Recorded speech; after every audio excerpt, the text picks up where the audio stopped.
ಸುದ್ದಿ ಪ್ರಸಾರ ಮಾಡಿದ ಕೆಲವೇ ಗಂಟೆಗಳಲ್ಲಿ ಕಾರ್ಯಪ್ರವೃತ್ತರಾದ ಪಿಡಿಒ ಸುಮಾರು 1.5 ವರ್ಷಗಳ ಕಾಲ ಇದ್ದ ತ್ಯಾಜ್ಯಕ್ಕೆ ಕೊನೆಗೂ ಮುಕ್ತಿ ನೀಡಿದ ತುಂಬಸೋಗೆ ಗ್ರಾಮ ಪಂಚಾಯಿತಿ ಆಡಳಿತ ಇಂದು ಗುರುವಾರ 2:30ರಲ್ಲಿ ಕಸದ ರಾಶಿಯ ಬಗ್ಗೆ ಸಾನ್ವಿ ನ್ಯೂಸ್ ಪ್ರಸಾರ ಮಾಡಿತ್ತು.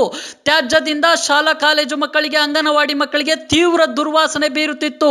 ಸಾನ್ವಿ ನ್ಯೂಸ್ ವರದಿಯಿಂದ ಎಚ್ಚೆತ್ತುಕೊಂಡ ತುಂಬಸೋಗೆ ಗ್ರಾಮ ಪಂಚಾಯಿತಿ ಆಡಳಿತ ಮಂಡಳಿ ಜೆಸಿಬಿ ಟ್ರಾಕ್ಟರ್ ಮೂಲಕ ರಾಶಿ ಇದ್ದ ತ್ಯಾಜ್ಯವನ್ನು ವಿಲೇವಾರಿಯನ್ನು ಮಾಡಿದ್ದಾರೆ. ಸಾನ್ವಿ ನ್ಯೂಸ್ ವರದಿ ನೋಡಿದ ಕೂಡಲೇ ಗುರುವಾರ 3:30ರಲ್ಲಿ ಜೆಸಿಬಿ ಟ್ರಾಕ್ಟರ್ ಅನ್ನು ಬಳಸಿ ತ್ಯಾಜ್ಯವನ್ನು ವಿಲೇವಾರಿ ಮಾಡಿದ್ದಾರೆ. ಇದು ಸಾನ್ವಿ ನ್ಯೂಸ್ ವರದಿಯ ಬಿಗ್ ಇಂಪ್ಯಾಕ್ಟ್.